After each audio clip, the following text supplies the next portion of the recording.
자, 그러면 다시 본격적으로 강의를 시작을 해보겠습니다. 오늘의 키워드는 뭐라고요? 선택과 집중입니다. 그러니까 뭘 선택해야 되고 뭘 집중해야 되는지에 따라서 입시에 대한 효율을 많이 높이실 수 있는데요. 이제 여러분들이 많이 궁금해하시는 게 요즘 최신의 입시 트렌드가 어떤가 이런 부분들을 많이 궁금해하실 것 같아요. 왜냐하면 최근에 많은 변화들이 생겼잖아요. 그렇죠? 이제 미국 대학들에서 본격적으로 이제 SAT와 ACT를 옵셔널로 빼고 걔네들 아예 받지 않는 학교들도 많이 생겨나고 있습니다. 그래서 지금 요즘에 좀 미국 대학들의 상황이 어떤가 이거를 한번 살펴보겠습니다. 강의 이대로 계속 진행해도 괜찮은가요? 지금 화면 공유가 안 돼서요. 네. 한번 봐주세요. 네.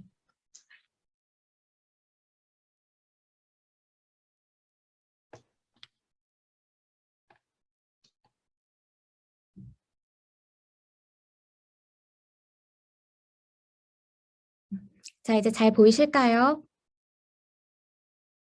오케이, 알겠습니다. 자, 선택과 집중 제가 말씀을 드렸고요. 요즘에 최신 입시 트렌드에 대해서도 말씀을 드려보자면 당연히 요즘 최신 입시 트렌드는 GPA 중심입니다. 그러니까 대학교들 자체가 공실력이 있는 시험만 이제 좀 신뢰를 하겠다. 이런 입장들을 많이 밝히고 있습니다. 그래서 이제 학부모님들이 많이 물어보시고 하시는 게 SAT, ACT가 옵셔널로 많이 바뀌었는데 그러면 코로나 이제 시기가 끝나면 걔네가 다시 필수로 돌아오는 게 아닌가 이런 부분들을 많이 물어보시더라고요. 그런데 그 부분에 대한 이제 저의 견해는 어떠냐면 SAT, ACT가 옵셔널로 빠지게 된 게 반드시 코로나 때문만은 아니다. 그러니까 올 것이 사실 터진 부분이다라고 저희는 좀 그렇게 보고 있습니다. 어떤 부분이 그렇냐면 일단은 SAT 같은 경우에는 좀 부정이나 비리들이 사실 좀 많긴 했어요. 이제 뭐 타 국가들 특히 이제 중국 같은 경우에는 시험을 치기 전에 미리 뭐 시험지를 사서 구매를 해볼 수 있다던가 이런 부분들도 사실 많았고 한국 같은 경우에는 수능을 보면 수능 출제위원들을 따로 한 달 동안 이제 숙소에다가도 가둬놓기도 하고 뭐 전혀 외부랑 접촉을 할 수 없게끔 그렇게 하잖아요. 그런데 SAT 자체가 보안 유지하는 부분에 있어서 그런 부분들이 굉장히 이제 약하다는 부분이 이제 있었고요. 또 두 번째로는 여러분도 좀 잘 아실 수도 있을 것 같은데 과거 시험지를 계속해서 재탕해서 많이 사용을 했습니다.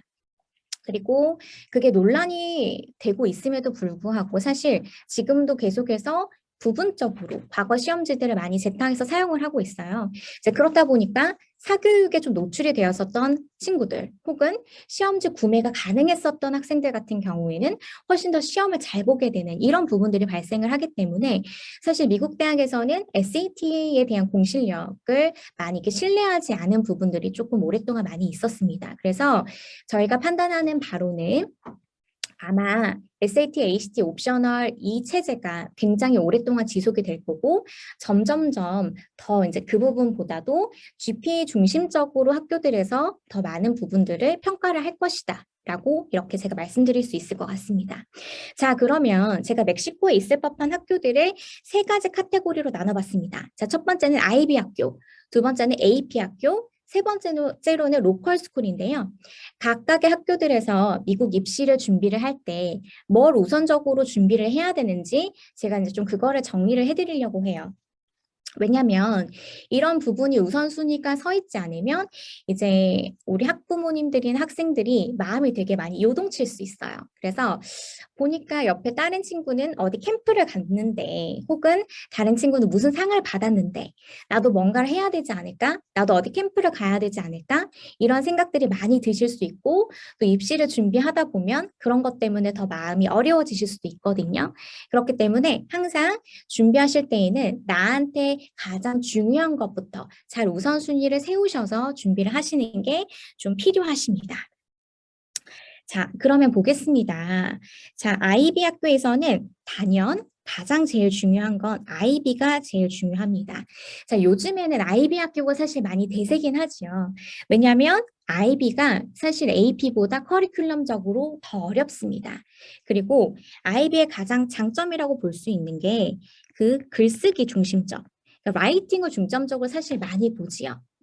뭐 TOK라던가 우리가 TOK라던가 EE라던가 이런 활동들이 또 미국 대학들에서 굉장히 좋아하는 활동이기 때문에 이런 부분이 대학 갈 때도 굉장히 많이 메리트가 됩니다. 그래서 어머님들이 아이비 학교를 가야지 미국 대학을 좋은 학교를 갈 수 있지 않을까요? 하면서 아이들을 많이 학교를 옮겨가려고도 하시긴 하는데요. 근데 사실 그러실 필요는 없고요. AP는 반대로, 이와 반대로 내가 잘 볼 수 있는 시험 과목들을 선택해서 할 수 있기 때문에 그만큼 5점짜리를 받을 수 있는 과목들을 늘려가면 되시는 거거든요. 그렇게 해서 실질적으로는 두 시스템 다 미국 대학을 가는 데에 잘만 활용을 하시면 잘 하실 수 있으시다. 이렇게 말씀을 드리고 싶습니다. 그리고 이제 아이비 학교에서 우리 학생들이 많이 물어보는 게 미국 대학을 갈 때 반드시 SAT나 ACT가 꼭 있어야지만 좋은 학교를 갈 수 있는 거 아닌가요? 이런 질문들을 많이 하세요. 근데 이제 그거에 대한 이제 저의 대답이자 결론은 꼭 그렇지 않다. 현재 추세를 봤었을 때에는 아이비를 하셨을 때 반드시 SAT나 ACT가 없으셔도 충분히 좋은 학교를 가실 수 있으십니다. 그러니까 실제로 이 트렌드는 과거에서부터도 있었던 부분이고요. 저희 학생 중에서 2017년도, 2018년도 굉장히 오래됐죠.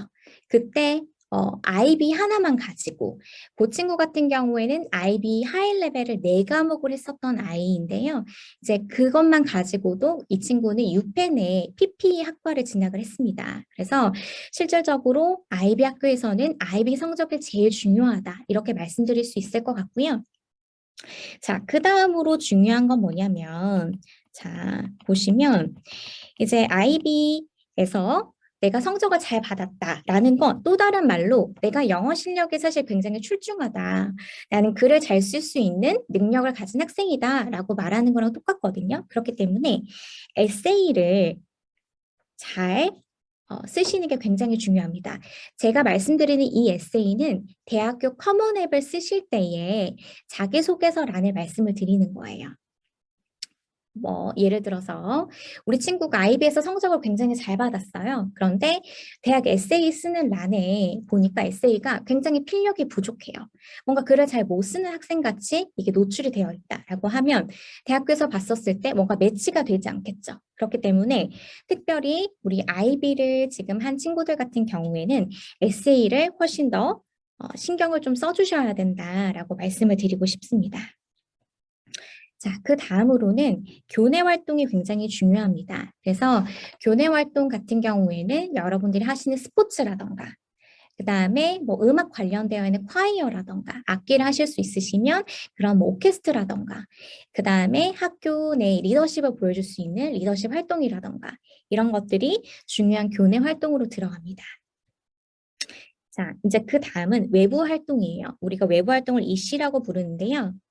일반적으로 만약에 내가 아이비리그를 지원을 하고 싶다라고 하면 대부분의 학생이 여기까지는 잘 갖춰옵니다. 이제 어디에서 개인차, 편차가 많이 벌어지냐면 여기 EC랑 SA에서 많이 갈린다고 보셔야 되죠.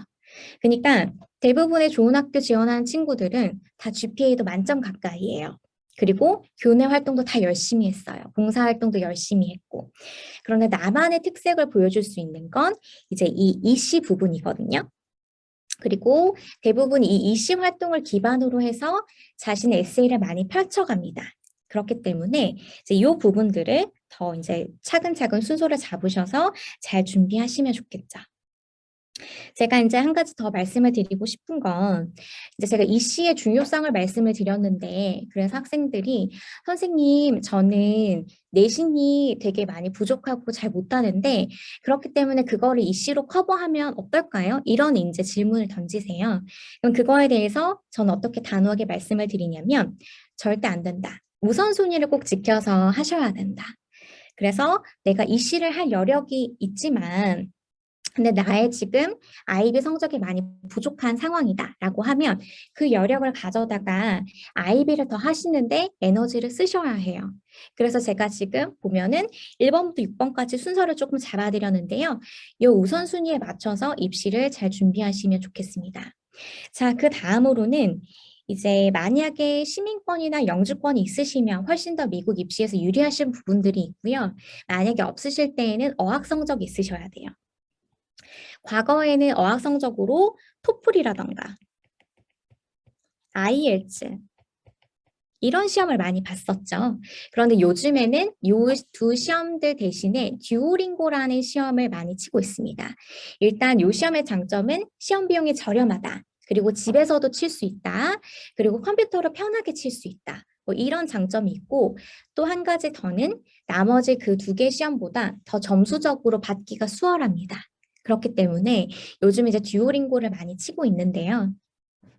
IB를 했었던 학생들 같은 경우에는 영어 실력 자체가 IB에서 많이 검증이 되기 때문에 특별히 IB 잉글리시에서 많이 검증이 되기 때문에 이제 듀오링고가 우선순위는 아니지만 그래도 밸런스는 잘 맞춰서 갈 수 있도록 준비하시는 게 필요합니다. 자, 그리고 제가 SAT의 중요성에 대해서 사실은 많이 좀 내려놓고 말씀을 드렸는데 그럼 어떤 학생들이 사실 SAT를 좀 쳐야 되느냐 이거를 좀 말씀을 드렸을 때 자, 요거의 기능은요. 만약에 우리 친구들이 IB를 들으면서 내가 영어 점수가 좀 부족했다. 뭐 IB 잉글리시를 하이 레벨로 들었는데 6점이다. 뭐 이 정도는 사실 괜찮습니다. 그러나 그 아래 점수라던가 내가 문과적인 소양이 많이 부족하게 좀 보인다던가 이럴 경우에는 이제 그거를 메이크업하는 용도로 그걸 메이크업하는 용도로 SAT를 좀 활용하실 수 있겠죠. 그래서 나의 내신 성적에서 영어 성적이 좀 부족하다, 역사 성적이나 이런 것들이 부족하다라고 할 때에는 SAT를 잘 보시면 그게 보완이 되는 효과를 조금 가지실 수 있습니다. 그리고 제가 또 SAT를 어떤 학생들한테 응시하기를 좀 권하냐면요. 공부를 많이 안 하고도 그냥 편하게 시험 성적을 조금 잘 취득할 수 있는 친구들 있죠. 이제 그런 친구들은 SAT를 치시면 굉장히 도움이 많이 됩니다. 뭐 예를 들어서 어렸을 때부터 나는 책을 많이 읽은 사람이다. 그래서 SAT 공부를 한 달 정도만 하더라도, 한두 달 정도만 하더라도 충분히 고득점을 잘 낼 수 있다. 이런 친구들은 치시는 게 좋습니다. 그러나 내가 이 공부를 막 몇 년 동안 해야지만 고득점을 받을 수 있는 학생이다라고 하면 사실 이걸 준비하시기보다는 다른 거, 제가 1번부터 5번까지 이렇게 써드렸던 것들을 차근차근 그 순서대로 준비하시는 게 더 좋으실 수도 있습니다. 자, 그 다음에 AP를 넘어가서 좀 봐보겠습니다. 자, AP 학교 같은 경우엔 당연히 AP 점수가 가장 중요하겠죠. 이제 실질적으로 AP에서는 4점은 별로 입시에 그렇게 크게 도움은 되지 않습니다. 과거에는 3.4점만 있어도 도움이 좀 될 수 있다라고 했는데 실질적으로 이제 권해드리고 싶은 건 3, 4점짜리 개수를 여러 개를 만드시는 것보단 5점짜리 과목을 딱딱 알짜배기 있게끔 준비하시는 게 가장 도움이 많이 됩니다. 그래서 이 5점짜리 과목을 어디에서 만들어야 되느냐? 자, 두 가지를 생각하실 수 있으세요. 첫 번째로는 나의 전공과 관련해서 전공 적합성을 보여줄 수 있는 과목들에 대해서 AP를 들으셔서 5점을 취득하시면 굉장히 도움이 많이 되시고요. 또 이제 보통 전공 그 적합되어 있는 과목들은 어려운 과목들이 많아요. 근데 이 이외에도 이제 개수를 늘려가셔야 되기 때문에 조금 단기간에 공부해서 성적을 조금 취할 수 있는 그런 과목들을 더 추가적으로 넣으셔서 AP를 응시하시면 많이 도움이 되겠죠. 자, 그 다음에 AP 학교 다니는 친구들 같은 경우에는 AP가 가장 중요하고 GPA가 가장 중요하지만 그 다음으로는 어학 성적이 중요합니다. 그래서 이제 시민권이나 영주권이 없을 때에는 상관이 없는데 그게 없을 때에는 이 영어 시험도 잘 받으시는 게 굉장히 좋습니다. 자, 그 다음은 에세이고요. 자, 그 다음은 교내 활동, 외부 활동 이런 순서로 생각하시면 되겠습니다. 자, 그 다음에 여기에 일반 로컬 스쿨을 다니는 학생들도 있을 것 같아서 제가 이제 그 친구들을 대상으로 이제 좀 말씀을 드릴 때에는 뭐부터 준비하라 좀 말씀을 드리고 싶냐면 이 친구들은 사실 SAT나 ACT가 반드시 필요합니다. 왜냐하면 미국 대학들이 IB 커리큘럼이나 AP 학교들에 대해서 시스템적으로 잘 알아요. 그러나 이 외에 나머지 로컬 스쿨들에 대해서는 학교 자체에 대해서 굉장히 좀 신뢰도를 많이 갖고 있지 않기 때문에 부가적으로 SAT나 ACT가 있으셔야 입시에 유리하십니다. 그리고 추가적으로 학교 내신 성적은 당연히 기본적으로 잘 갖추셔야 돼요. 학교 내신 성적이 만약에 떨어져 있을 경우에는 아예 서류에서 볼 때 잘 이렇게 보지 않는 그런 부분들도 있습니다. 그래서 GPA와 SAT를 잘 이런 경우에 챙겨가야 된다. 그리고 나머지는 아래와 같은 활동으로 준비하시면 되겠습니다. 자, 그 다음 페이지 제가 넘어가서 또 진행을 해보겠습니다. 자, 앞에서 말씀드렸던 부분 제가 간략하게 조금 정리를 하자면 SAT 같은 경우에는 내가 영어 내신이라던가 이런 혹은 문과적인 밸런스가 이제 부족할 때 보완할 수 있는 정도. 그리고 현재 트렌드에서는 굉장히 GPA 중점적으로 가야 된다라고 말씀을 드렸어요. 그러면서 이제 미국 대학에서는 뭘 궁금해 하느냐. 이 학생이 어떤 사람인지에 대해서 굉장히 궁금해 합니다. 전반적인 거를 보고 싶어 해요. 자, 미국 대학에서 왜 GPA를 중요하게 생각할까요? 이게 왜 중요하다고 생각을 하냐면 GPA라는 거는 여러분이 학교를 4년치 다니는 걸 내는 거잖아요. 그렇기 때문에 여러분들의 어떤 그 인테그리티라고 하는 진정성, 성실성도 사실 볼 수 있는 부분이에요. 그렇기 때문에 학교에서는 이 내신을 굉장히 중요하게 보는데요.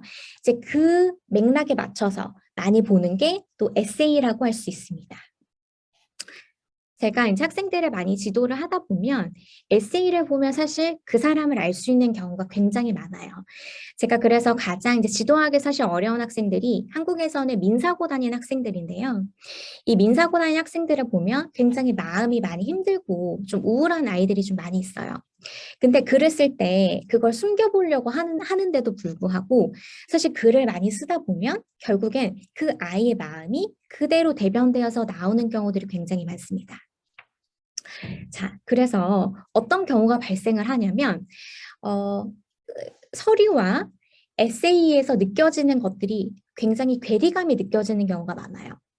그러니까 뭔가 서류에서 활동들을 막 많이 했어요. 그런데 에세이에서 그 사람을 이렇게 글을 읽어봤을 때 굉장히 좀 아이가 어둡다거나 아니면은 뭔가 이 활동들을 서류상에서 열심히 하긴 했는데 그게 흥을 가지고 한 게 아니라 입시를 위해서 한 것 같이 느껴지는 어떤 그런 맥락이 보인다던가 이런 것들이 발생할 수 있습니다. 그렇기 때문에 제가 이제 뭘 말씀을 드리려고 하냐면 미국 대학에서는 전반적인 걸 다 본다.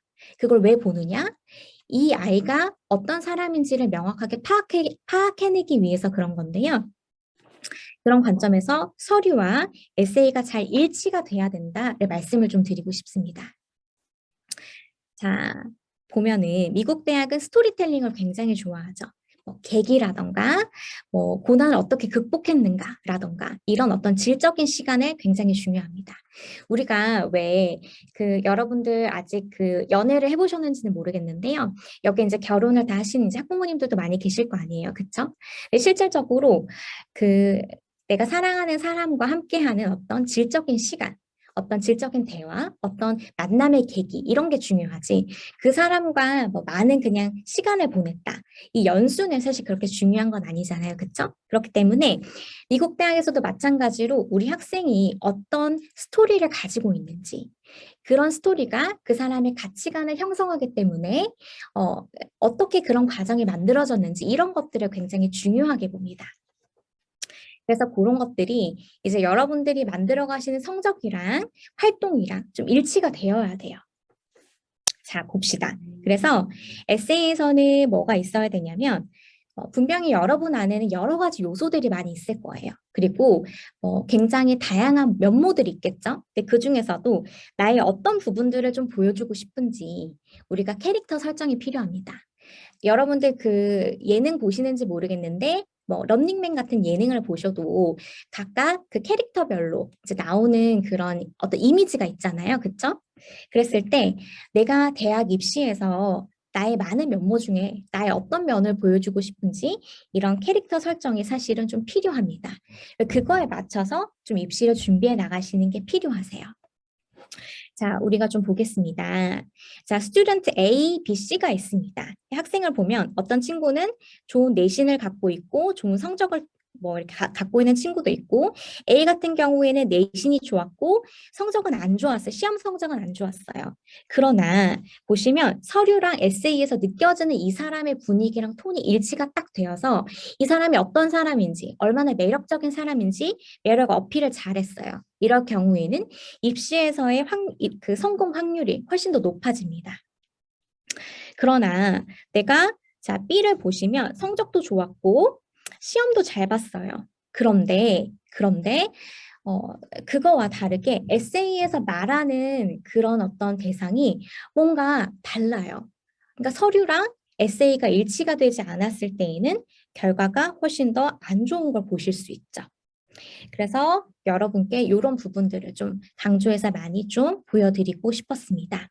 자, 뭐 예를 들어서 구체적인 좀 예를 하나 더 들어드리자면 우리 학생들이 에세이를 쓸 때 이런 글을 많이 써옵니다. 내가 치대에 가고 싶은 이유, 아이비리그에 가고 싶은 이유는 불쌍하고 가난한 사람들을 도와주고 싶어서 그렇기 때문이다. 이런 글들을 많이 써오는데요. 그러면 미국 대학에서 뭘 볼까요? 우리 친구의 활동을 보겠죠. 그래서 활동을 보면서 이 아이가 그러면 진짜 가난하고 뭐 어려운 사람들을 도와주기 위해서 어떤 일을 했을까를 봅니다. 근데 보니까 별로 한 게 없어요. 그리고 뭔가 봉사활동도 단발성이에요. 이러면 그 주장 자체가 힘이 실리지 않겠죠. 그래서 저는 웬만하면 좀 그런 클리셰적인 이야기는 하지 말아라. 그리고 진짜 너의 서류적인 거에서 보여줄 수 있는 이야기를 펼쳐가라라고 저는 많이 조언을 해주고 있습니다. 자, 이 케이스로 해서 굉장히 좋은 케이스를 또 한 가지 설명을 해드려 보자면 이제 하버드에 입학한 케이스의 학생인데요.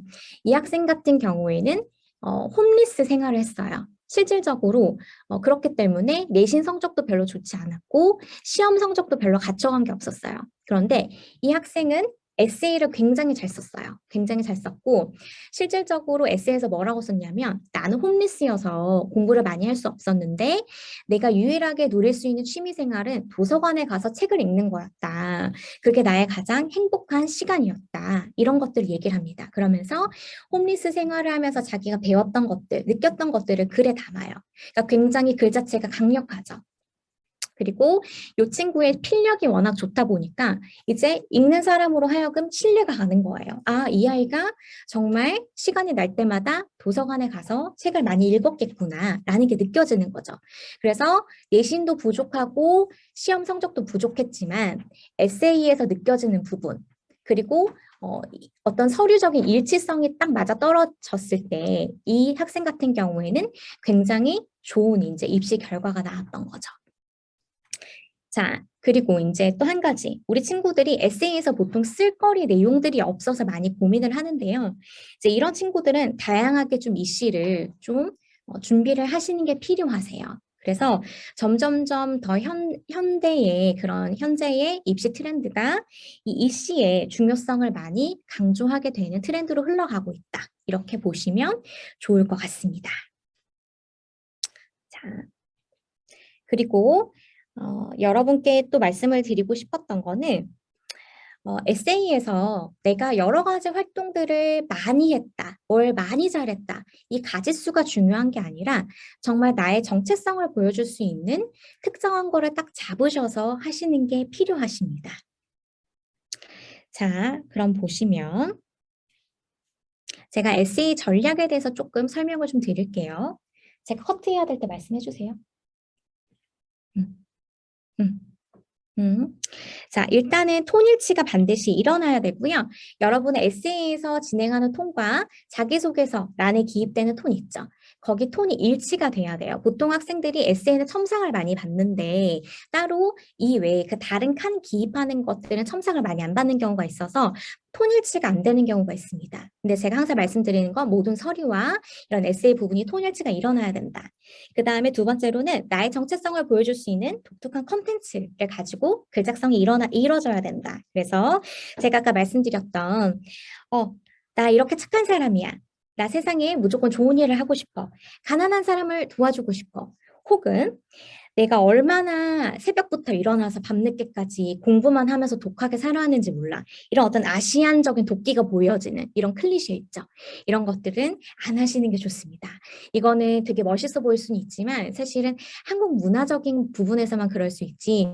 이제 미국 사람들이 봤었을 때에는 아, 너무 독하다. 너무 저 친구는 뭐라고 해야 될까? 사회적인 그런 리더십 그런 친구는 아닌 것 같은데 이렇게 생각할 수도 있어요. 그렇기 때문에 이제 그런 부분. 그다음에 에세이를 요구하는 개수가 점점 늘어나고 있는데 그런 부분에 있어서 어떤 맥락을 가지고 모든 내용들을 잘 일치시켜서 가시는 거를 잘 하시면 좋겠습니다. 자, 이제 뒤이어서 이따가 FAQ 시간에 저한테 개인적으로 에세이라던가 이런 부분들에 대해서 많이 질문을 하시면 좋겠어요. 그러면 제가 좀 좋은 사례들을 조금 더 설명을 드리도록 하겠습니다. 자, 뒤이어서 저희 빅토리아 선생님께서 이제 이 씨랑 얼리 관련해서 좀 말씀해 주시겠습니다.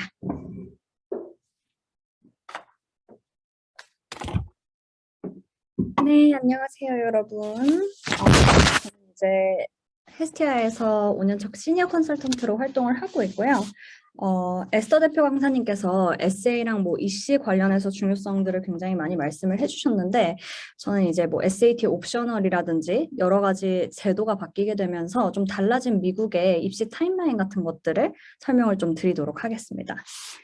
자, 볼게요. 자, 보시면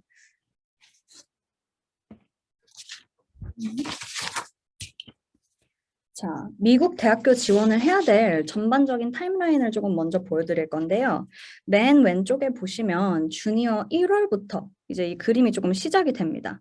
이때부터 무엇을 생각하셔야 되냐면 내가 어느 대학을 가고 싶은지, 무슨 메이저를 도대체 하고 싶은지 슬슬 구체화하는 작업을 이때부터 딱 시작을 하셔야 돼요.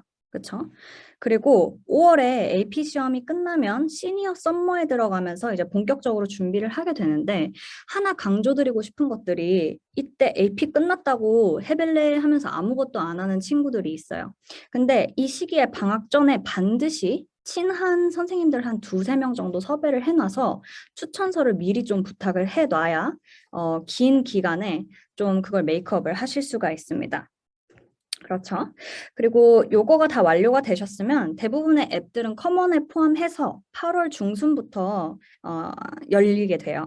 그래서 이때 이제 에세이를 거의 완성을 하는 식으로 타임라인을 잡으셔야 합니다. 자, 그러면 이 뒤에 보시면 실질적인 어플리케이션 데드라인을 제가 2가지를 이제 준비를 해왔는데 EA, 그다음 여기를 크게 보시면 얼리라고 보실 수 있고 여기를 크게 보시면 레귤러라고 보시면 될 것 같아요. 그래서 얼리는 무슨 개념이냐면 한국의 조기 입학, 조기 전형 제도랑 같은 그런 정시 제도예요. 그래서 총 3가지로 좀 나누어져 있는데 이제 EA는 얼리 액션이라고 해서 내가 넣을 수 있는 대학의 개수가 제한이 없습니다. 그래서 학교가 EA가 있다고만 하면 여러 개, 뭐 10개, 20개든지 다 넣을 수가 있어요. 그런데 얼리 디시전은 실제로 법적 효력이 발생하는 그런 바인딩이 되어 있는 계약이에요. 그래서 딱 한 개 학교밖에 애초에 넣을 수가 없습니다. 단편적인 예시로 내가 하버드를 EA로 넣고 뭐 NYU를 ED로 넣었어요. 그런데 2개 다 합격을 했어요. 그러면 하버드는 못 갑니다. 그래서 이거를 전략을 잘 짜셔서 내가 ED를 무엇으로 할 건지를 잘 생각을 하신 다음에 어플라이를 하셔야 합니다. 그리고 또 마지막 하나로 특이한 케이스가 restricted action이라는 건데 얘는 뭐냐면 얼리는 얼리예요. 액션이고 합격을 해도 가든지 안 가든지 본인의 마음이기는 한데 대신에 우리 학교만 액션에 넣어주세요 라는 제도입니다.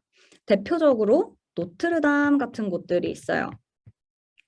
굉장히 좋은 학교죠. 그렇죠? 그리고 이 모든 것들이 보통 11월 1일쯤에 싹 다 마무리가 되면 1월에서 2월까지의 이제 뭔가 결과가 나옵니다.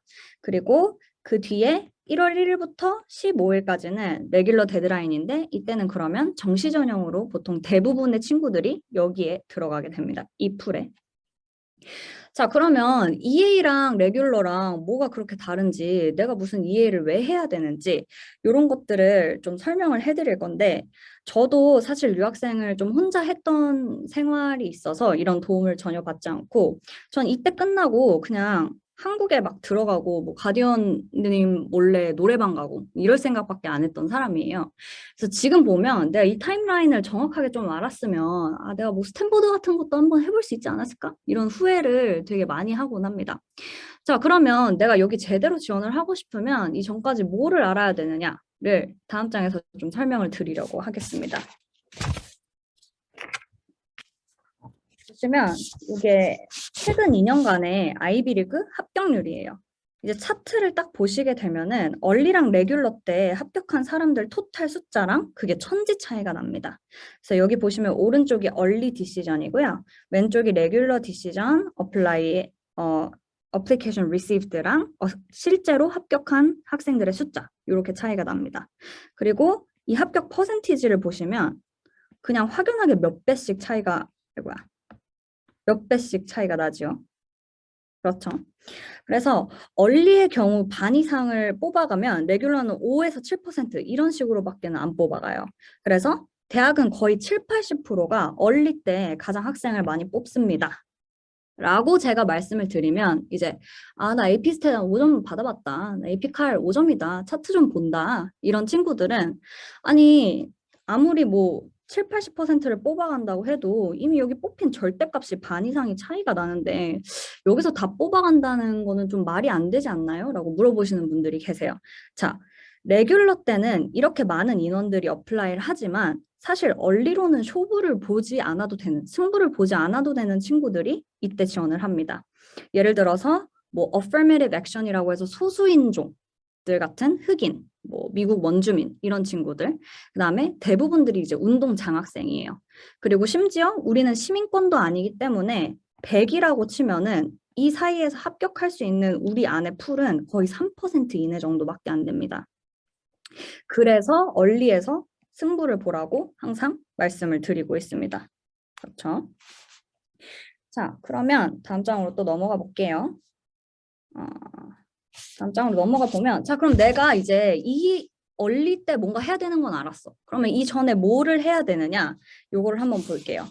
이제 왜냐면 컨설팅 하는 친구들 대부분이 저한테 9월쯤에 막 와가지고 갑자기 선생님 저 코넬 ED 아까운데 한번 넣어보면 안 돼요? 이런 식으로 마치 무슨 뭐 코인 뭐 곧버스 물타기 하듯이 저한테 와가지고 부탁을 합니다. 선생님 저 한 번만 어플리케이션 바꿔보면 안 돼요? 저는 그러면 바로 그냥 빠꾸를 먹여요. 아 절대 싫다. 안 된다. 나는 그럴 이유도 없고 너한테 그렇게 하기 싫다. 자, 왜 그러느냐? 이 네 가지가 반드시 준비가 되어야 얼리에서 승부를 보기가 편하기 때문이에요. 자, 첫 번째 학교 내부 점수, 그 다음에 SAT나 ACT, EC, 에세이. 여기는 이제 에스더 강사님께서 말씀 주신 부분들이랑 어느 정도 동일하긴 한데요. 학교 내부 점수는 기본적으로 거의 깔고 들어가야 되는 거고 이제 SAT랑 ACT가 사실은 이 퍼센티지가 3, 40%로 굉장히 높았는데 작아졌어요. 일단 에스더 선생님께서 여러 가지 학사 비리를 말씀을 주셨는데 또 한 가지 단적인 예를 들어드리면 혹시 작년에 카네기 멜론이랑 예일대학교랑 평균 합격자의 SAT 1600점 만점에 몇 점이었을까요? 맞추실 수 있는 분 계실까요? 자, 예일은 거의 내셔널 1, 2위를 앞다투는 곳이고 카네기는 약 23위 정도 하는 곳입니다. 둘의 평균 점수가 1550, 1560 이렇게 거의 차이가 없었어요. 그러니까 더 이상 점수만으로는 얘네를 판단할 수 없다. 이렇게 학교들이 결론을 또 내린 부분이기도 해요.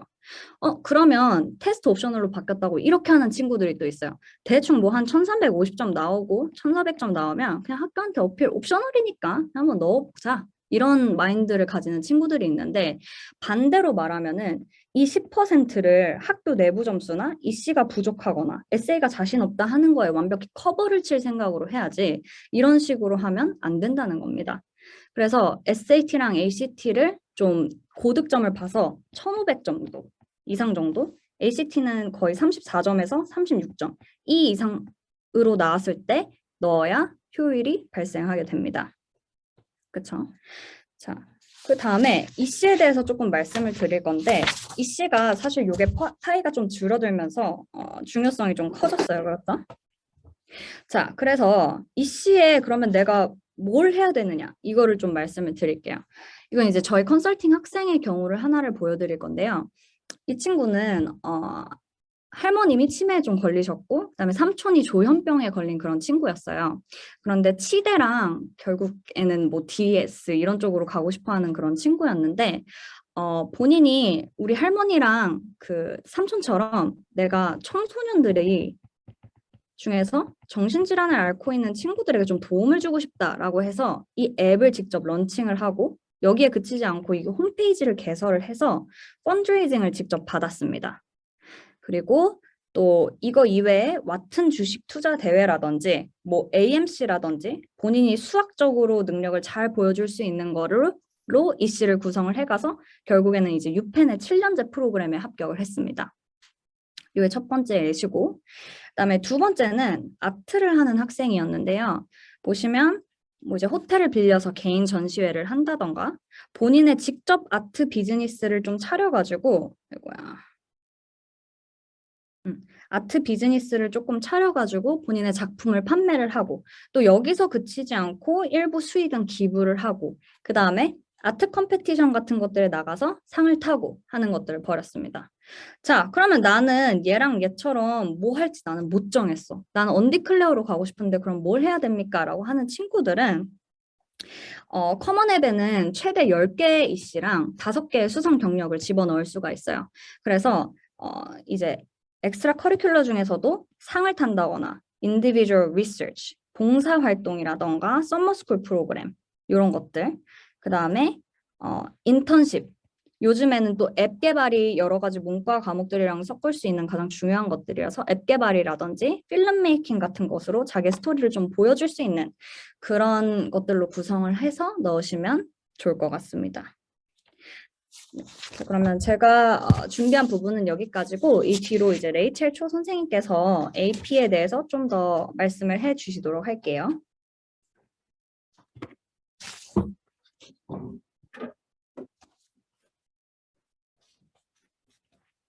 네, 여러분 안녕하세요. 전 레이첼입니다. 지금 한 3, 40분가량 좀 집중하시기 힘들으셨을 것 같은데 한번 기지개도 좀 펴시고 물도 한 잔 맞으시면서 그 맑은 마음으로 다음 내용 같이 잘 들어주시길 바랍니다.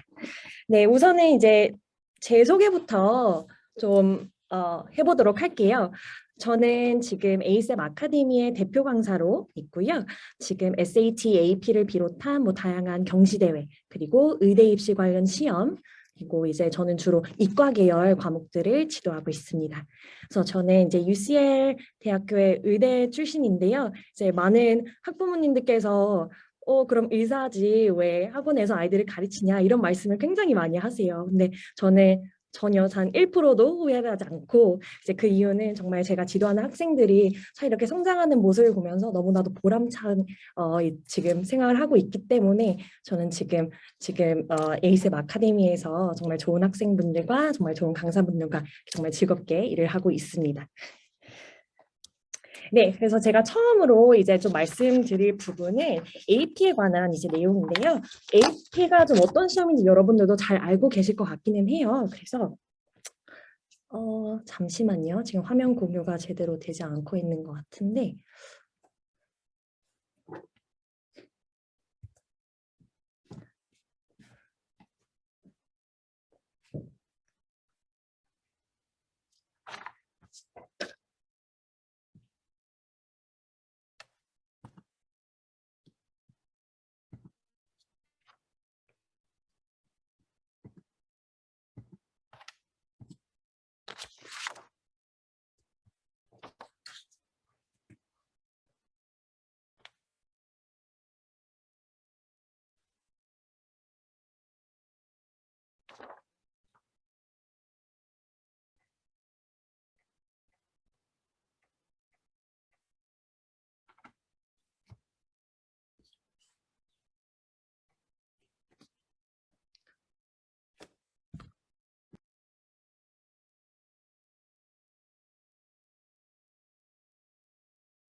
네, 저희 지금 화면 공유에 좀 문제가 있어서 잠시만 조금 시간을 주시면 좋을 것 같아요.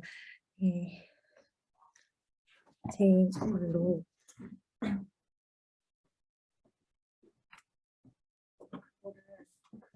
링크를 에디터쌤 카톡으로 보내주시면 될 것 같아요. 이걸로 화면 공유 보내주세요.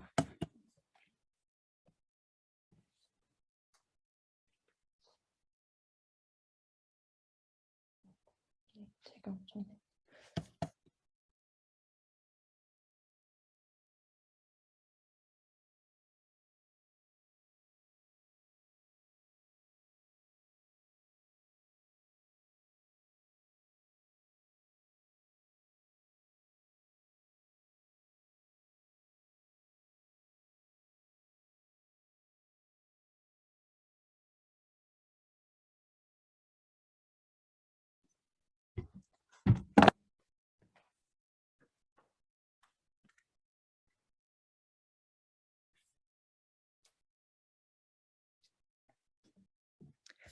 네, 다행히 이제 화면 공유가 다시 되었습니다. 네, 그래서 이제 제 소개를 간략하게 해드렸고요. 저는 이제 AP 시험에 관련해서 여러분들께 좀 말씀을 드리려고 합니다. 자, AP 시험은 여러분들 뭐 알다시피 미국 계열 고등학교에서 제공하는 프로그램이고요. 대학교 1학년 수준의 제 내용을 여러분들께서 미리 좀 경험해 보실 수 있도록 만들어진 제도입니다. 그래서 그렇기 때문에 굉장히 좀 어려워서 시간적으로도 많이 시간적으로 많이 부담이 되는 과목이라고 여러분들이 알고 계실 거예요. 그렇기 때문에 더더욱 AP를 시작하기 전에 여러분들에게 맞는 좀 체계적인 전략을 세우시는 게 굉장히 중요합니다. 그래서 첫 번째로는 이제 학과 적합성에 대해서 좀 말씀을 드릴 예정인데요. 이제 앞서 S 선생님께서 학과 적합성이 굉장히 중요하다, AP 과목을 선정할 때라고 좀 말씀을 해주셨어요. 그래서 실제로 이제 AP 그 과목들이 또 어려운 만큼 내가 내신도 챙기면서 그리고 AP에서 좋은 성적을 받기 위해서는 이왕 시간을 투자할 때 이제 내 학과에 적합한 과목을 선정해서 그 과목을 미리 공부해주는 메리트도 있긴 하지만 내가 나중에 대학에 지원을 할 때 내가 이 분야에 이렇게 AP라는 것을 할 만큼 열정이 있다. 그리고 여기서 좋은 점수를 이제 취득하셨을 때는 내가 지금 이 분야를 공부할 준비가 되어 있다라는 적합성을 증명하실 수가 있습니다. 그래서 이제 첫 번째로 AP 과목을 고르실 때는 이제 얼마나 내가 지원하는 학과에 적합한지를 먼저 이제 생각해 보셔야 되고요. 자, 그래서 제가 이제 5개의 예시 학과별로 화면 공유가 또 안 되는 것 같아요.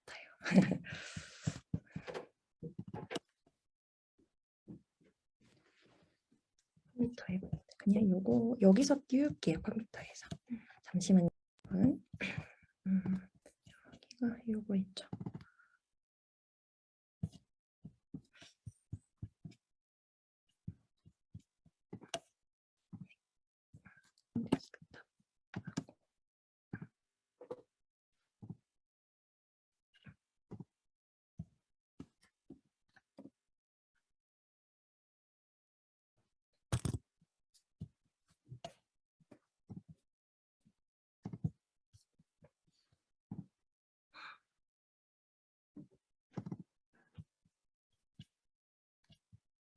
근데 그게 아니었어요.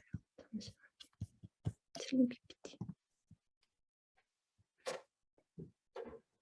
다시 에어드랍 해주셔야 될 것 같아요.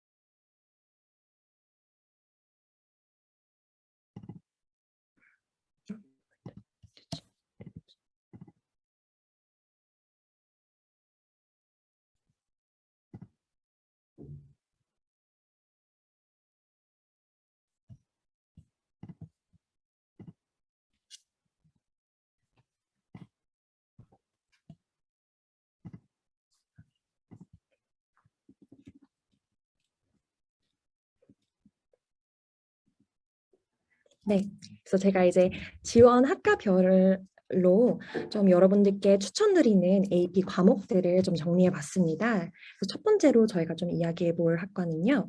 이제 pre-medical, 그래서 의료 계열 관련되어 있는 학과들인데 뭐 pre-med가 될 수도 있겠고 뭐 dentistry가 될 수도 있겠고 뭐 physiotherapy가 될 수도 있겠죠. 또 nursing이 될 수도 있겠고. 자, 우선은 이렇게 의료 계열 학과에서 필수적으로 AP 바이올로지는 꼭 들으셔야 됩니다. 근데 여러분도 알고 계시다시피 AP 바이올로지가 5점을 받기 이제 가장 어려운 과목 중에 하나예요. 이제 외워야 될 내용도 굉장히 방대하고 또 문제 유형도 굉장히 많기 때문입니다. 그래서 AP 과목 같은 경우에는 첫 AP 과목으로 수강하시는 건 저는 조금 비추드리고요. 내가 어느 정도 AP라는 시험에 좀 익숙해졌을 때, 그리고 이제 바이올로지라는 과목에 내가 확실한 자신감이 있을 때 좀 수강하시는 걸 추천드립니다. 자, 그리고 두 번째로 추천드리는 과목은 AP 케미스트리인데요. 자, AP 케미스트리 같은 경우에는 순수 과학 중에서 그래도 비교적으로 좀 쉬운 축에 속하는 과목이긴 합니다. 그래서 앞 내용은 그래도 케미스트리의 기본 베이스가 없는 친구들도 큰 문제 없이 따라오지만 뒷부분에 확 어려워지는 과목이긴 해요. 그래서 그걸 좀 대비하고 뒷심을 미리 좀 키우셔서 수강하시는 걸 추천드립니다. AP 케미스트리 같은 경우에는 저는 꼭 이과 계열 학생들이 아니어도 내가 문과 계열이지만 과학 과목을 하나 정도 추가하고 싶다 하실 경우에는 AP 케미스트리도 추천드립니다. 자, 그 다음에 이제 필수는 아니지만 여러분의 AB 포트폴리오에 좀 넣으셔도 좋을 만한 과목들은 Physics, Calculus AB, 그리고 Statistics, Psychology 이렇게가 있는데요. AP Physics 같은 경우에는 1, 2가 있고 그리고 CM, 그리고 CENM 이렇게 네 가지 종류가 있어요. 그래서 이제 1, 2는 algebra based여서 미적분을 수강하지 않아도 들으실 수 있는, 이해하실 수 있는 물리이고 CM이랑 CENM 같은 경우에는 칼큘러스를 알고 계셔야지만 수강할 수 있는 과목이세요. 그래서 내가 이렇게 엔지니어링이나 피직스를 전공할 예정이 아니라면 피직스는 1이나 2를 수강하셔도 충분히 메리트가 있으십니다. 자, 그리고 이제 칼큘러스 같은 경우에도 AB가 있고 BC가 있는데요. AB는 조금 더 쉽고 BC는 조금 더 어렵게 이렇게 일단 간단하게 설명을 드리고 제가 이따가 이제 AB와 BC의 조금 더 구체적인 차이점을 말씀드리도록 할게요. 자, 그 다음에 이제 엔지니어링 그리고 컴퓨터 사이언스 요즘 굉장히 좀 인기 많은 학과이죠. 이제 이런 학과를 희망하는 친구들에겐 우선은 필수적으로 AP, 칼큘러스, BC를 추천드립니다. 자, 아까 AB 그리고 BC가 있다고 말씀을 드렸는데 BC에는 AB의 모든 내용이 들어가 있고 그리고 BC 뒤쪽에 추가적인 단원이 몇 개가 더 들어가 있어요. 그래서 AB랑 BC를 둘 다 들으실 필요가 전혀 없습니다. 내가 좀 엔지니어링 계열이 아니다. 그러면은 칼큘러스 AB만 들으시는 것도 충분하고요. 내가 수학 쪽이나 엔지니어링 쪽에 가고 싶다. 그러면 무조건 BC를 수강을 하셔야 됩니다. 자, 그리고 칼큘러스도 만만치 않은 과목이기 때문에 저는 이제 내가 칼큘러스를 수강할 예정이라면 그 뭐 여름방학 동안 선행하시는 거를 좀 강력하게 추천드리는 과목 중에 하나이기는 해요. 수학을 잘하던 친구더라도 칼큘러스는 좀 굉장히 많이 어렵게 느껴질 수도 있어요. 왜냐하면 전에 배웠었던 내용이랑 좀 많이 다른 개념들이 나오기 때문에. 그래서 내가 뭔가 수학에 관심 있다, 엔지니어링에 관심 있다 하시면은 칼큘러스 교재를 미리 한번 좀 훑어보시는 걸 추천드립니다. 자, 그리고 이제 피직스 C 제가 앞전에 좀 말씀을 드렸는데 엔지니어링이나 컴퓨터 사이언스를 수강하시는 친구들은 이제 피직스 C로 무조건 좀 보셔야 됩니다. 자, 그런데 여기서 1, 2랑 C의 차이점을 조금 더 디테일하게 말씀을 드릴게요. 자, 피직스 1이랑 피직스 CM은 메케닉스, 역학 관련된 내용이 나와요.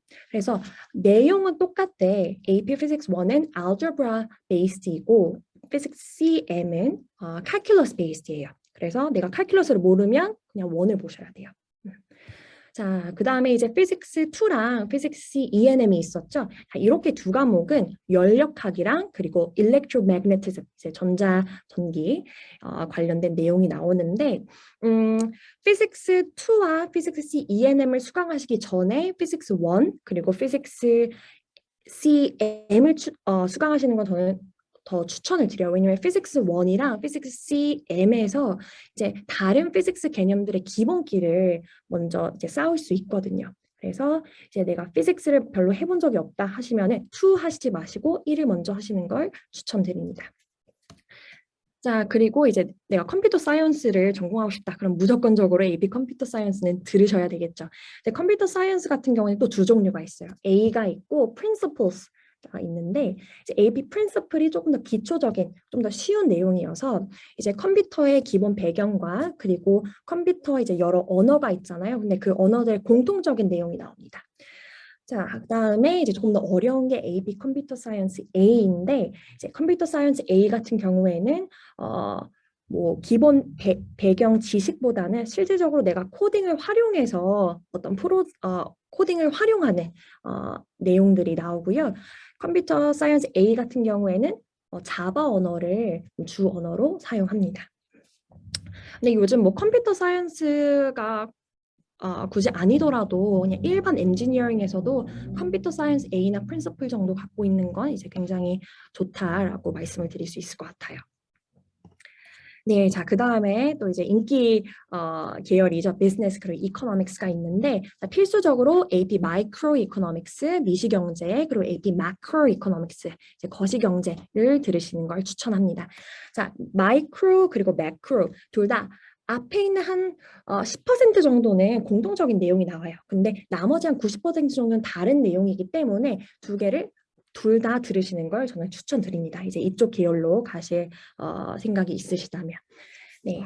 자, 그리고 여기에 이제 칼큘러스도 들으시는 게 이제 좀 유리하신데요. 내가 만약에 좀 명문대, IB 급의 학교를 노리고 있다 하시면은 사실 칼큘러스 BC까지 하시는 게 좋긴 합니다.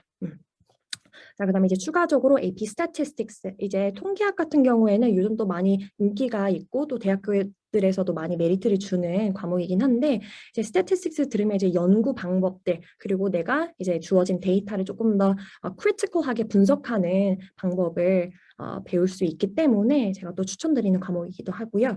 그리고 AP Psychology는 사실 이제 학과 상관없이 좀 무난하게 들을 수 있는 과목이고 또 모든 학과에서 좀 좋아하는 과목이기도 해요. 왜냐면 이제 사람의 심리에 대한 어느 정도 이해가 있는데 모든 분야에 이제 메리트가 있는 부분이기 때문에 그래서 비즈니스 이코노믹스는 이렇게 5개의 과목을 좀 추천드릴 수 있을 것 같습니다. 자, 그다음에 비즈니스 이코노미 이외의 다른 문과 과목들에서 제가 추천드리는 과목들인데요. 여기 지금 별표시 해놓은 과목이 좀 많이 좀 강력 추천드리는 과목들입니다. 자, 여기 AP Lang Lit가 있는데 AP English Language 그리고 AP English Literature라는 두 가지 과목이 있어요. 자, AP English Language는 이제 영어학 그리고 AP English Literature는 이제 영문학이라고 보시면 되는데 내가 문과로 가고 싶지만 내가 영어를 막 그렇게 잘하는 편은 아니다. 유학 간 지 얼마 안 돼서 영어가 그렇게 편하진 않다 하시면은 literature보다는 language를 들으시는 걸 추천드립니다. 이제 여기서는 글 분석하는 법과 그리고 다양한 카테고리의 글을 분석함을 통해서 내가 직접 글을 쓰는 법도 배우고요. 이제 literature 같은 경우는 조금 더 장문 소설들 또는 시 같은 걸 읽으면서 이제 그런 좀 장문의 글을 쓸 수 있는 시간을 갖게 됩니다. 자, 그 다음에 굉장히 많은 히스토리 과목들이 있어요. 이제 AP에서는 크게 3가지가 있는데 US History, 그리고 European History, 그리고 World History 이렇게 있는데 우선은 그 3개 중에 가장 좀 메리트가 있는 게 US History예요. 그리고 US History가 그 3개 중에 그래도 좀 어려운 과목이기도 합니다. 자, 그 다음에는 이제 그 정치 관련된 과목이 또 2개가 있습니다. 여기 지금 별표가 쳐져 있는 AP US Government and Politics 그리고 여기 맨 아래에 있는 AP Comparative Government and Politics. 자, 미국 정치고요. 그리고 비교 정치입니다. 자, 미국 정치에서는 이제 미국 정치에 대한 이제 뭐 역사나 그리고 뭐 구조에 대해서 배우게 되고요. Comparative Government and Politics에서는 6개의 국가의 그 정부 정책을 비교하는 내용이 담겨져 있습니다. 그래서 좀 난이도를 비교를 하자면 이 US Government and Politics 조금 더 어렵기 때문에 내가 좀 politics 쪽으로 가고 싶다, 정치 쪽으로 가고 싶다 하시면 조금 더 어려운 이 US Government and Politics를 수강하시는 걸 좀 강력하게 추천드립니다. 그리고 여기 지금 나머지 남아있는 과목들 같은 경우에는 좀 무난하게 어떤 문과 과목에서도 좀 메리트가 될 수 있는 과목들이에요. 그래서 여기 지금 중간에 AP Human Geography라는 과목은 제가 아직 설명을 드리지 않았는데 요거는 좀 뒤쪽에서 추가적으로 설명을 드리도록 하겠습니다. 네, 그래서 이제 첫 번째로 가장 중요한 게 학과 적합성이라고 말씀드렸는데 두 번째로 중요하다고 생각을 하는 게 다양성이에요. 네. 자, 이제 제가 추천드리는 거는 그 선정한 과목의 75%는 좀 학과 적합성을 고려하시는 걸 추천드리고 나머지 25%는 좀 다양성을 추구하시는 건데 여기서 다양성은 내가 이제 전공하고자 하는 분야에 조금 더 추가적으로 좀 더 특색 있는 뭔가 다른 과목을 넣으시는 거예요. 그래서 뭐 예를 들어서 뭐 엔지니어링을 뭐 전공하고자 하는 친구들 같은 경우에는 뭐 칼큘러스, 피직스, 뭐 컴퓨터 사이언스 이렇게 기본적으로 많이 수강하실 텐데 여기에서 좀 뭔가 특색 있게 AP 프렌치를 하거나 뭐 아트를 하거나 하면은 이제 입시 사정관이 봤을 때 훨씬 더 좀 뭔가 매력 있는 뭔가 캐릭터가 있는 학생으로 비춰질 수가 있겠죠. 그래서 이런 25%는 내가 학과랑 조금 관련이 되어 있진 않지만 좀 잘할 수 있는 과목이 뭔가를 생각하셔서 보시는 걸 고르시는 걸 추천드립니다. 자, 그리고 이제 마지막으로 여러분들이 좀 고려하셔야 될 부분이 이제 효율성인데요. 이제 가장 마지막으로 생각하시는 부분인 것 같기도 해요. 근데 제가 생각했을 때는 정말 중요한 부분이기도 하거든요. 앞서 말씀드렸다시피 AP 과목이 절대 쉽지도 않고 그리고 많은 과목을 수강하실 경우에는 내신 관리나 SAT, 뭐 ACT, essay, EC 이런 부분에 많이 소홀해질 수가 있어요. 그렇기 때문에 내가 AP에 어떤 과목을 듣고 몇 개를 들을지 이제 생각하실 때 내가 AP에 투자할 수 있는 시간이 얼마만큼 있는지를 좀 냉철하게 계산하시는 게 필요합니다. 자, 그래서 효율성을 따질 때 그러면 좀 단기간 안에 내가 높은 성적을 받을 수 있는 과목이 뭔가를 좀 생각해 보시는 건데 이렇게 5개가 제가 생각했을 때 가장 좀 효율적인 짧은 시간 안에 높은 성적을 받을 수 있는 과목이라고 생각을 합니다. 네, 이제 사이콜로지 이제 평균적으로 4점. 평균적으로 4점이에요. 그러면 조금만 노력을 한다면 충분히 5점을 받을 수 있다라는 이야기죠. 사이콜로지 같은 경우에는 이제 뇌 구조나 또 호르몬에 관한 내용도 많이 나오기 때문에 AP 바이올로지를 공부한 학생들에게 굉장히 유리하고요.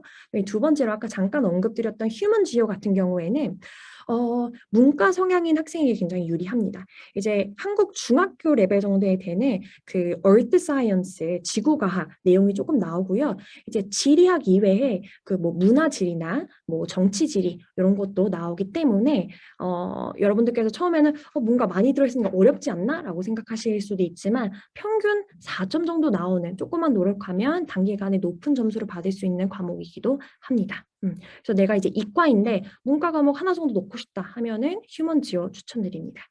그다음에 세 번째 APES라고 되어 있는 과목은 이제 Environmental Science라는 과목인데요. 이것도 이과 계열 그 과목에 속하긴 하는데 뭐 Chemistry, Physics, Biology보다 훨씬 더 난이도가 낮은 과목이에요.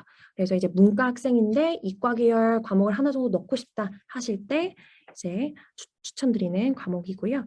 아까 말씀드렸던 마이크로, 매크로 이코노믹스, 그리고 컴지피는 좀 효율성이 좋은 과목이라고 말씀드렸죠. 네, 맞습니다. 자, 그러면 시간상의 관계로 바로 좀 SAT, ACT로 좀 넘어가 보도록 할게요. 자, 아까 이제 앞서서 요즘 SAT랑 ACT가 테스트 옵셔널로 이제 바뀌는 추세라고 말씀을 드렸는데 그럼에도 아직도 SAT, ACT를 준비하는 학생들이 꽤나 있습니다. 이제 그 이유에 대해서 먼저 좀 설명을 드릴게요. 자, 이제 MIT, 스탠퍼드 등의 소수의 대학에서는 SAT나 ACT의 점수를 필수로 요구하고 있습니다. 그럼 내가 이런 대학에 진학하고 싶으면 당연히 이제 점수를 획득하셔야 되겠죠. 자, 그리고 두 번째는 특정 학교에서는 SAT, ACT 그 점수를 기반으로 장학금을 주고 있어서 이제 장학금이 내게 좀 중요하다 하시는 친구들 같은 경우에는 미리 좀 알아보시고 시험을 미리 좀 대비를 하셔야 되겠죠. 자, 그리고 마지막은 SAT, ACT 공동적으로 이제 English 부분이 들어가 있고 그 English 부분이 만만치 않은 내용이라고 알려져 있기 때문에 내가 문과 쪽으로 좀 뭔가 AP 과목을 덜 들었거나 아니면 내신이 그닥 딱 좋지 않을 경우에 SAT, ACT의 이제 영어 부분에서 높은 점수를 획득하실 경우에는 어느 정도 보완을 하실 수가 있습니다. 자, 그 다음에 이제 SAT, ACT를 얘기할 때 제가 이제 가장 많이 듣는 그 질문 중에 하나가 어떻게 다른지 그리고 어떤 걸 준비해야 될지를 많이 이제 여쭤보세요. 그래서 지금 이 표로 제가 그 핵심 차이점만 좀 정리를 해놨는데요. 우선은 SAT 같은 경우에는 writing, reading 그리고 수학 영역이 있고 수학 중에서도 계산기가 허용되지 않은 부분이 있습니다. ACT 같은 경우에는 English, Math 그리고 여기 이제 writing이 들어가야 되는데 English로 되어 있네요. 그래서 여기 지금 English, Math 그리고 이제 writing이 들어가야 되고 reading이 들어가야 되고요. 그 다음에 SAT에는 없는 Science 부분이 들어가 있습니다. 자, 시간은 비슷합니다. 3시간, 2시간 55분 그리고 점수 같은 경우에는 이렇게 좀 레인지가 나와 있고요. 자, SAT 같은 경우에는 좀 간단하게 설명을 드리자면 reading, writing이 어려워요. 그래서 좀 영어 기본기가 탄탄한 학생, 이제 내가 평시에 글을 좀 많이 읽거나 독서를 좋아하는 학생들에게 좀 더 유리한 시험이고요. 그리고 글을 꼼꼼하게 정독하고 그리고 깊이 이해하는 능력이 탁월한 학생들한테 추천드립니다.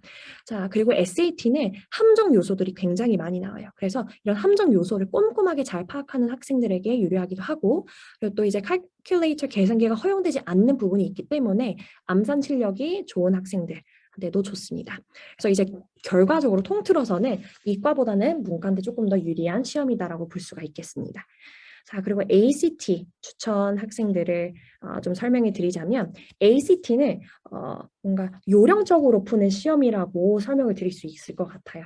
그렇기 때문에 뭔가 시험을 정말 탄탄한 기본기보다는 내가 요령으로 잘 풀 수 있는 학생들한테 유리한 시험이고 또 SAT에는 없는 사이언스 부분이 나오기 때문에 그래프나 표 이런 데이터 분석력이 좋은 학생들 그리고 과학 실험 이런 거에 대한 기본 이해도가 있는 학생들 깊진 않지만 기본 이해도만 있으면 좋습니다. 그리고 뭔가 정독하는 능력보다는 독해 속도가 빠른 학생 그리고 ACT의 매스 부분이 SAT의 매스 부분보다 조금 더 어렵습니다. 그렇기 때문에 수학을 기본적으로 좀 잘하는 학생들한테 유리하고 그렇기에 통틀어서 좀 이과 학생들한테 더 유리한 시험이다라고 말씀을 드릴 수 있을 것 같아요. 네, 그다음에 이제 마지막으로 저희 학원에서 저희 친구들 이제 SAT 그리고 ACT를 어떻게 가르치는지 그런 노하우에 대해서 조금 더 설명을 드려보도록 할게요. 제가 이제 모든 부분을 쉐어해 드릴 수는 없지만 그래도 좀 핵심 부분을 정리해서 말씀드리도록 하겠습니다. 자, SAT는 우선은 이제 reading, writing 이렇게 두 개의 영어 영역이 있는데 reading보다는 writing을 먼저 공략하시는 걸 추천드려요. 그래서 writing을 공략하는 이유는 이제 writing에서는 기본 grammar나 뭐 vocab 그리고 language use 그 중심적인 문제들이 나오는데 라이팅을 공부함으로써 리딩에 필요한 기본기를 다지실 수가 있어요. 그렇기 때문에 훨씬 더 효율적이게 공부를 하실 수 있는 거죠. 그래서 라이팅을 우선 끝내는 게 이제 필요하시고요. 그리고 이제 SAT 라이팅을 공부하시면은 라이팅에도 뭔가 수학 공식처럼 그런 테크닉이 있는 걸 배우실 거예요. 그래서 그런 테크닉을 다 완벽하게 정리하신 후에 리딩으로 넘어가셔야 되고 리딩 같은 경우에는 이제 다양한 카테고리 패시지들이 있습니다. 뭐 literature, history도 있고 그리고 뭐 science 계열도 있고요. 그래서 리딩 같은 경우에는 이런 카테고리별로 패시지를 나누신 후에 그리고 그 카테고리별로 공략하시면 조금 더 효율적이게 내가 그 취약한 부분만 좀 집중적으로 학습을 하실 수가 있습니다. 그리고 또 이제 SAT 그 리딩에서 패시지들이 또 난이도별로 나뉘어요. 그래서 난이도별의 문제풀이를 하시는 것도 좀 확실하게 도움이 되세요. 자, 이제 SAT 수학 같은 경우에는 한국 친구들은 많이 어려워하지 않습니다. 그리고 시간적으로도 많이 부담되지 않다라고 느끼실 거예요.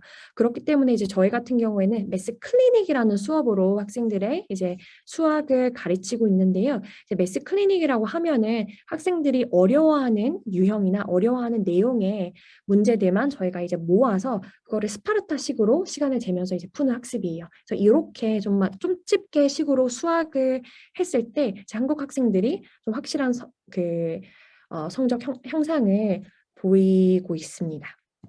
네, 그 다음에 이제 마지막으로 ACT 공부법에 대해서 좀 말씀을 드릴게요. 앞서 말씀드렸다시피 ACT는 기본기가 탄탄한 것보다는 좀 더 테크닉적으로 공부하시는 게 필요한데 이제 SAT의 그 4가지 영역에서 공통적으로 필요한 그 스킬이 이제 속독이에요. 그래서 속독 트레이닝을 미리 좀 하셔야 되고요. 그리고 ACT도 리딩이나 그리고 사이언스 패시지들을 카테고리별로 나눌 수가 있습니다. 그래서 카테고리별로 정리를 하셔서 좀 더 어려운 부분, 내가 좀 더 어려워하는 부분을 집중적으로 하시면 도움이 되고, 그리고 또 ACT는 아까 말씀드렸다시피 그 카테고리별로, 영역별로 스킬이 있어요.